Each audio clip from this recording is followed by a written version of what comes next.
পৃথিবীতে এমন এক রহস্যময় নারী ছিলেন যিনি অর্ধেক জিন এবং অর্ধেক মানুষ বলে পরিচিত ছিল, যিনি শাসন করতেন এক মহা শক্তিশালী রাজ্য, যার দৃষ্টান্ত পরবর্তীতে কোনো নারী শাসিকাই দিতে পারেনি। এই আশ্চর্য নারীর কাহিনী শুরু হয়েছিল বহু বছর আগে, এমন এক নবীর যুগ থেকে, যিনি ছিলেন মানুষ ও জিন দু জগতের রাজা। আল্লাহর এক মহান নবী হযরত সুলাইমান আলাইহিসসালাম। একদিন তিনি নিজে বেরিয়ে পড়লেন শূন্যবাহী, জিন ও বন্য জীবের সারিবাহী দেখার জন্য। সুলাইমান আলাইহিসসালাম একমাত্র নবী ছিলেন যাকে মহান আল্লাহ রাব্বুল আলামিন নবুয়ত এবং পৃথিবীর ধনসম্পদ উভয়টি দান করেছিলেন। তিনি ছিলেন নবী দাউদ আলাইহিসসালামের পুত্র, এবং আল্লাহ তাআলা তাকে এমন এক রাজত্ব ও জ্ঞান দান করেছিলেন যা পৃথিবীর ইতিহাসে আর কাউকেই দেওয়া হয়নি। তিনি মানুষের ভাষা বুঝতেন, পাশাপাশি পাখিদের ভাষাও বুঝতেন, এমনকি জিনদের সঙ্গেও তিনি কথা বলতে পারতেন। জিনদেরকে তার অনুগত্য করে দেওয়া হয়েছিল। তিনি একবার আদেশ করলে দূরের রাজ্য থেকে জিনেরা মুহূর্তের মধ্যেই তার সেবায় হাজির হয়ে যেত। ইতিহাসে বর্ণিত আছে, মহান আল্লাহ রাব্বুল আলামিন তাকে এক অলৌকিক বাসাব দান করেছিলেন, যার উপরে বসে তিনি আকাশে উড়ে যেতেন, এক স্থান থেকে অন্য স্থানে চলে যেতেন। ইতিহাসবিদদের মতে সেটি ছিল কাঠের অথবা সোনা রূপার দ্বারা তৈরি, যা প্রায় 4 বর্গ মাইল পর্যন্ত বিস্তৃত ছিল। সেখানে 2 কোটি থেকে 7 কোটি পর্যন্ত মানুষ একসাথে দাঁড়ানো সম্ভব ছিল। এই বাঁচাতে থাকত মানুষের দল, পশু পাখি, অস্ত্রশস্ত্র, সঙ্গীতজ্ঞ আর জিন এবং সুলাইমান আলাইহিসসালামের মহাসিংহাসন। সবাই সুশৃঙ্খলভাবে সারিবদ্ধ হয়ে চলত সুলাইমান নবীর নেতৃত্বে। তিনি হাত তুলে দোয়া করতেন, আর বাতাস তার আদেশে দিক পরিবর্তন করত। যেদিকে তিনি চাইতেন, বাতাস সেই দিকেই তাকে উড়িয়ে নিয়ে যেত। এ যেন রাজত্ব নয়, বরং আল্লাহর প্রদত্ত এক অলৌকিক নিয়ন্ত্রণ, যা ছিল নবুয়তের এক বিশাল নিদর্শক। অবশেষে সেই বাঁচাতে করে উড়ে যখন সৈন্যদলের কাছে পৌঁছে গেলেন, প্রথমেই তিনি মানুষের সৈন্যবাহিনীর কাছে এগিয়ে গেলেন। সৈন্যরা অর্চনা করে দাঁড়িয়েছিল। সুলাইমান নবী সেনাপতিকে জিজ্ঞাসা করলেন, হে সেনাপতি, সবকিছু ঠিক আছে তো? তখন সেনাপতি সুস্পষ্টভাবে উপস্থাপনা করলেন, হে আল্লাহর নবী, মহান বাদশাহ, আপনার দোয়ায় আল্লাহর রহমতে সবকিছুই ঠিকঠাক আছে। শয্যা, খাদ্য, অস্ত্র সবাই সবকিছুই প্রস্তুত করে রেখেছে। সুলাইমান আলাইহিসসালাম মূলত তদারকি করছিলেন যে সবাই তার নৈতিক ও সদ্ধপতি ঠিকভাবে পালন করছে কিনা। তাছাড়া কোনো কিছুই তার নজর থেকে বেশি দূরে থাকত না। তারপর তিনি অগ্রসর হলেন জিনদের অবস্থান দেখার জন্য। জিনারা ছিল সুলাইমান নবীর বিশেষ বাহিনী, যারা আল্লাহর এজাজত পেলেই তার আদেশ কার্যকর করত। জিনেদের প্রধানের কাছে সুলাইমান নবী এগিয়ে গেলেন এবং তাকে জিজ্ঞাসা করলেন, হে জিন সেনাপতি, সবকিছু ঠিক আছে তো? জিনেদের প্রধান তাকে সম্মান ও অনুগত জানালো এবং বলতে লাগলো, হে ক্ষমতাধর বাদশা নামদার, আল্লাহর নবী, আমরা সবকিছুই প্রস্তুত করে রেখেছি, শুধু আপনার নির্দেশের অপেক্ষা। আপনার নির্দেশ পেলেই আমরা চলতে শুরু করব। এরপরে সুলাইমান আলাইহিসসালাম বন্য সৈন্যের দিকে পৌঁছালেন। সেখানে বাঘ, সিংহ, হরিণ এবং অন্যান্য জীবজন্তু তার এক অনন্য শৃঙ্খলায় ছিল। তিনি সিংহের কাছাকাছি গেলেন, এমন সিংহ যার নামই ছিল রাজ্য রক্ষার প্রতীক। শ্রদ্ধাভাবে মাথা নত করে সে উত্তর দিল, হে আল্লাহর নবী, আমাদের সবকিছু ঠিক আছে। আপনার আদেশ পালনে আমরা সর্বজ্ঞ প্রস্তুত রয়েছি। সুলাইমান আলাইহিসসালাম একে একে সব সত্তার উপর নজর দিতে লাগলেন। মানুষ, জিন, পশু পাখি, বন্যপ্রাণী সবকিছুই দেখে তিনি সন্তুষ্ট হলেন। কিন্তু হঠাৎ তার মনে ভেসে উঠল এক পরিচিতি নাম, হুদহুদ পাখি, যার নাম পবিত্র কুরআনে কারিমেও এসেছে। তিনি পাখিদের দিকে তাকালেন। সারা বিশ্ব জুড়ে পাখির দল অদ্ভুতভাবে সারিবদ্ধ, কিন্তু হুদহুদ নেই। তার অনুপস্থিতি যেন এক ঝটকায় সুলাইমান আলাইহিসসালামের হৃদয়ে খটকা লাগালো। তিনি রেগে গেলেন। তার কণ্ঠস্বরে সমতল কিন্তু কড়া সুরে ভারী আওয়াজে তিনি বলতে লাগলেন, হে পাখিদের সর্দার, তোমাদের মধ্য থেকে হুদহুদ পাখি কোথায়? পাখিদের সর্দার বলতে লাগলো, হে আল্লাহর নবী, হুদহুদ তো আপনার বার্তাবাহকের কাজ করে, হয়তো কোথাও এই কাজের জন্যই গিয়েছে। তিনি আরও রাগান্বিত হয়ে গেলেন, কারণ এই অনুপস্থিতির ব্যাপারে তিনি কিছুই জানেন না। তখন তিনি অগ্নিশর্মার কণ্ঠে বলতে লাগলেন, এই অনুপস্থিতির কারণে হুদহুদ পাখিকে কঠোর শাস্তি পেতে হবে, যদি না সে যথাযথ কারণ পেশ করতে পারে। এরপরে সুলাইমান আলাইহিসসালাম সেখান থেকে নিজের রাজপ্রাসাদে ফিরে আসলেন। রাজপ্রাসাদে এসে যখন তিনি নিজের কামরায় প্রবেশ করলেন, তখনই জানালা দিয়ে হুদহুদ পাখি প্রবেশ করল। হুদহুদ পাখি যখনই সালাম জানালো, তখনই সুলাইমান নবী পিছনের দিকে তাকালেন এবং রাগান্বিত কণ্ঠে বলতে লাগলেন, হে হুদহুদ, তুমি কোথায় গিয়েছিলে? আমি তো সৈন্য পরিদর্শনে গিয়ে তোমাকে দেখলাম না। তখন হুদহুদ পাখি কাকত্যের স্বরে বলতে লাগলো, ক্ষমা করবেন, আমি আপনার অনুমতি নিয়ে যাইনি, তবে আমি এমন কিছু খবর এনেছি যা সম্পর্কে আপনি এখনও জানেন না। তখন সুলাইমান আলাইহিসসালাম একটু কৌতূহল স্বরে জিজ্ঞাসা করলেন, হে হুদহুদ, তুমি কি খবর নিয়ে এসেছো? তখন হুদহুদ পাখি একে একে সবকিছুই বলতে লাগলো। আমি উঠতে উঠতে এমন এক দুর্মিল জায়গায় গিয়েছিলাম যেখানে যা দেখেছি তা আমার কাছে অনেক ভয়ানক ও বিস্ময় মনে হয়েছিল। রাজ্যের নাম ছিল সাবা। রাজ্যটা ছিল অবিশ্বাস্যভাবে জৌলুসী, সোনার পাথর রত্নে ভরা। বাজার, বিশাল প্রাসাদ আর বড় বড় রাজপথ, সবকিছুই যেন মর্যাদায় বিলীন। আমার মনে কৌতূহল জেগে উঠল। আমি রাজপ্রাসাদের ভিতরে প্রবেশ করলাম। ভিতরে গিয়ে যা দেখেছি তা দেখার জন্য আমি প্রস্তুত ছিলাম না। আমি সেখানে দেখেছি একজন রাজতান্ত্রিক শাসক নারী। তার নাম ছিল রানী বিলকিস। তিনি একাই পাহারা দিচ্ছিলেন, তার প্রতি কোনো পুরুষ শাসক ছিল না। আমি আরেকটি জিনিস দেখেছি, সেটা হলো সিংহাসন। কি বলবো জানো, সিংহাসনটি নিজেই এক দৃষ্টিনন্দন মহিমান্বিত বস্তু। দূর থেকেই তা চিহ্নিত করা যায়। রাজসভার মানুষেরা সবাই তার নিচে সজ্জিত। সব ব্যয়, সব সমৃদ্ধি, সবকিছুই তার অধীন। কিন্তু হে আল্লাহর নবী, এত ঐশ্বর্যের পিছনে এক অন্ধকার চোখে পড়ল। আমি দেখতে পেলাম লোকেরা ভোরবেলায় উঠিত সূর্যকে সেজদা করছে। তারা মনে করে সূর্যই তাদের রক্ষাকর্তা। রানীও তার প্রজারা আল্লাহর ইলাহি একত্বকে সেজদা করে না। তাদের হৃদয়ে শয়তান যেন মলম্পে ভরে দিয়েছে। তাদের কাজগুলো সুন্দর লাগায়, অথচ তারা সম্পূর্ণভাবে ভুলের উপর দাঁড়ানো। আমার মনে হয় শয়তান তাদের কাছে সবকিছুই সুন্দর ও যুক্তিপূর্ণ দেখাচ্ছে। তাদের কাছে এই ভুল পূজাকে শোভন করে দেখাচ্ছে। কিন্তু আমি জানি এটা সোজা পথ নয়। তারা সকলেই পথভ্রষ্ট হয়ে গিয়েছে। এভাবে হুদহুদ পাখি সংক্ষেপে সুলাইমান আলাইহিসসালামকে সবকিছুই জানালো। রাজ্যের জৌলুস, রানী সিংহাসন এবং সবচাইতে গুরুত্বপূর্ণভাবে তাদের সূর্য পূজার বিষয়টি সুলাইমান আলাইহিসসালামকে সংক্ষেপে জানিয়ে দিল। হুদহুদ পাখির কথা শুনে সুলাইমান আলাইহিসসালামের মনে কর্তব্যবোধ জেগে উঠল। এবার তিনি ভাবতে লাগলেন, বাস্তবেই কি কথাটা সত্য, নাকি হুদহুদ পাখি ভুল দেখেছে। তখন সুলাইমান আলাইহিসসালাম তাকে বলতে লাগলেন, হে হুদহুদ, আমি তোমাকে একটি চিঠি লিখে দিচ্ছি। তুমি যদি সত্য হও তাহলে তুমি ওই রানীর কাছে গিয়ে এই চিঠিটি পৌঁছে দিবে। মনে রাখবে, এই চিঠি অন্য কারো হাতে দিবে না। আর অবশ্যই তুমি এমনভাবে দিবে যেন রানী তোমাকে দেখতে না পারে। দূর থেকে তাদের সমস্ত কার্যকলাপ লক্ষণ করবে এবং আমাকে এসে খবর দিবে। এরপরে সুলাইমান আলাইহিসসালাম তাকে একটি চিঠি লিখে দিল। হুদহুদ পাখি সেই চিঠিটি মুখে পড়ে নিয়ে উড়াল দিল সেই রাজ্যের উদ্দেশ্যে। বনের ঘন পাতার নিচে, পাহাড়ের চূড়ায়, মরুভূমির উত্তপ্ত বালু পেরিয়ে অবশেষে সেই হুদহুদ পাখি পৌঁছে গেল বিখ্যাত সাবা রাজ্যে। রাত তখন শেষ প্রহর। রাজপ্রাসাদ ঘুমে নিমগ্ন। সোনারি গম্বুজ, রূপালী স্তম্ভ আর রাজকক্ষের মাঝখানে শুয়ে আছেন রানী বিলকিস। তার পাশের কক্ষে ঝলমল করছে সেই বিখ্যাত সিংহাসন, যার গায়ে খোদাই করা রত্নরাজি রাতের আলোয় যেন তারা হয়ে ঝিলমিল করছে। হুদহুদ পাখি আস্তে আস্তে সেই রানী বিলকিসের কক্ষের জানালার পাশে গিয়ে দাঁড়ালো।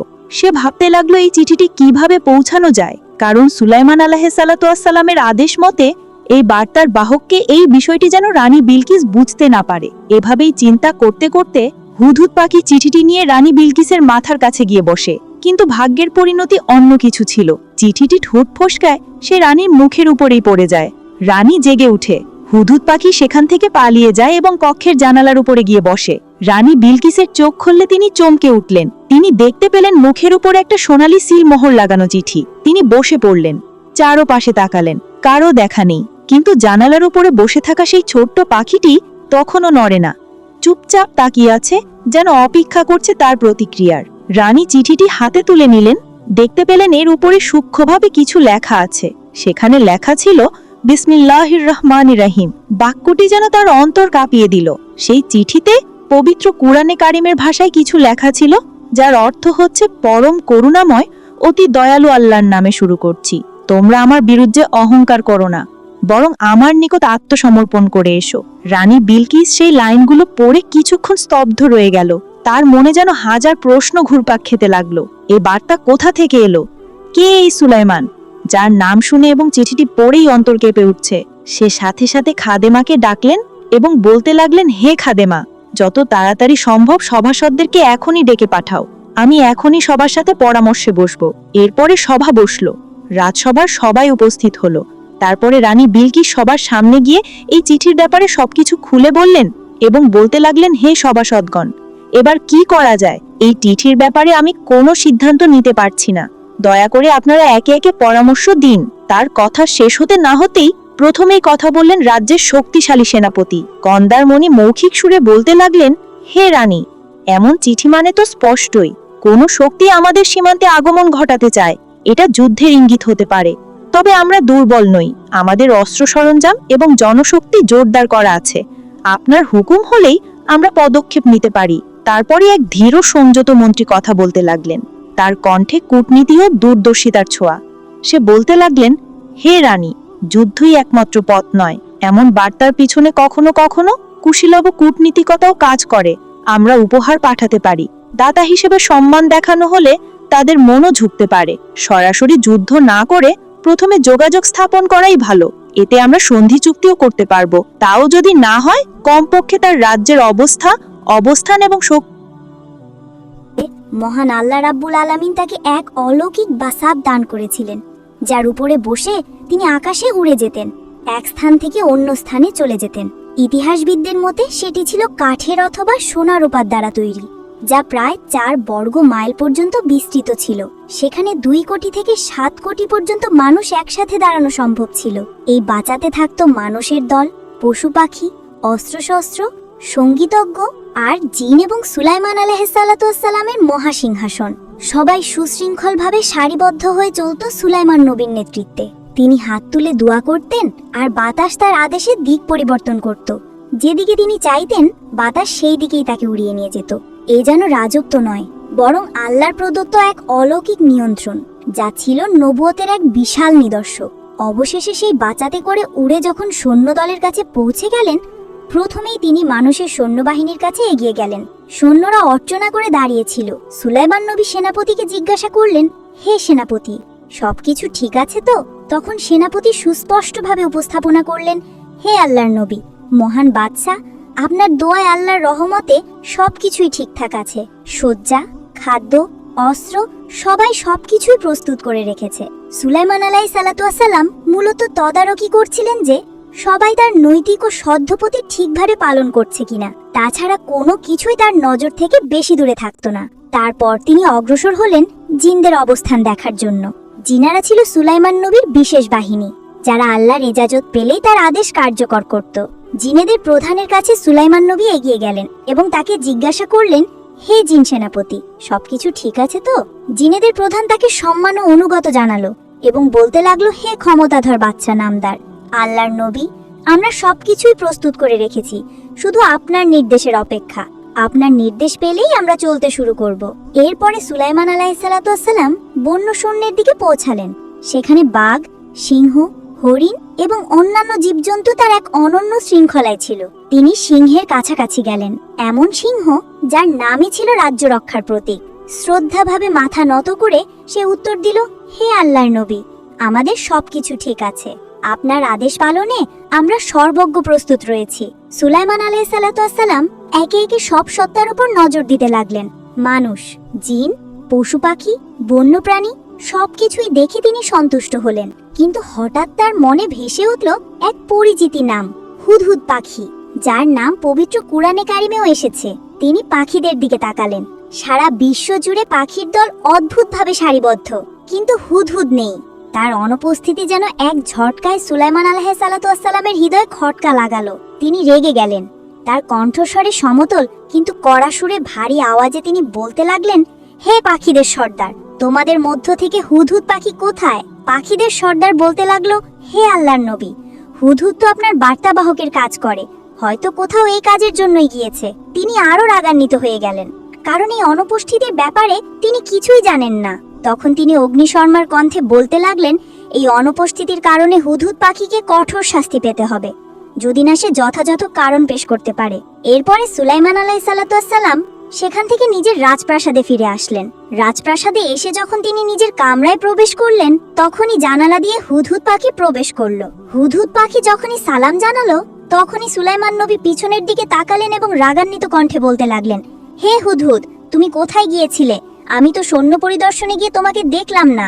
তখন হুদহুদ পাখি কাকতালীয় সুরে বলতে লাগলো, ক্ষমা করবেন, আমি আপনার অনুমতি নিয়ে যাইনি, তবে আমি এমন কিছু খবর এনেছি যা সম্পর্কে আপনি এখনো জানেন না। তখন সুলাইমান আলাইহিসসালাম একটু কৌতূহল স্বরে জিজ্ঞাসা করলেন, হে হুদহুদ, তুমি কি খবর নিয়ে এসেছো? তখন হুদহুদ পাখি একে একে সবকিছুই বলতে লাগলো। আমি উঠতে উঠতে এমন এক দুর্মিল জায়গায় গিয়েছিলাম যেখানে যা দেখেছি তা আমার কাছে অনেক ভয়ানক ও বিস্ময় মনে হয়েছিল। রাজ্যের নাম ছিল সাবা। রাজ্যটা ছিল অবিশ্বাস্যভাবে জৌলসী, সোনার পাথর রত্নে ভরা। বাজার, বিশাল প্রাসাদ আর বড় বড় রাজপথ, সবকিছুই যেন মর্যাদায় বিলীন। আমার মনে কৌতূহল জেগে উঠল। আমি রাজপ্রাসাদের ভিতরে প্রবেশ করলাম। ভিতরে গিয়ে যা দেখেছি তা দেখার জন্য আমি প্রস্তুত ছিলাম না।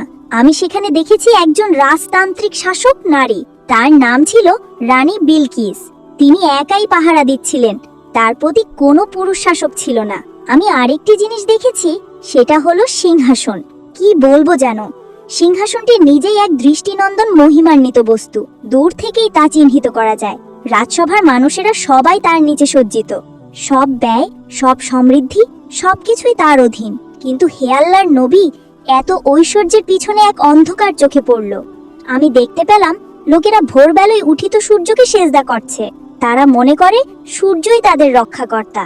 রানীও তার প্রজারা আল্লাহর ইলাহি একত্বকে সেজদা করে না। তাদের হৃদয়ে শয়তান যেন মলমপে ভরে দিয়েছে।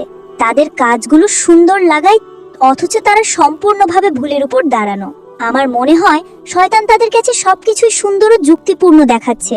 তাদের কাছে এই ভুল পূজাকে শোভন করে দেখাচ্ছে। কিন্তু আমি জানি এটা সোজা পথ নয়। তারা সকলেই পথভ্রষ্ট হয়ে গিয়েছে।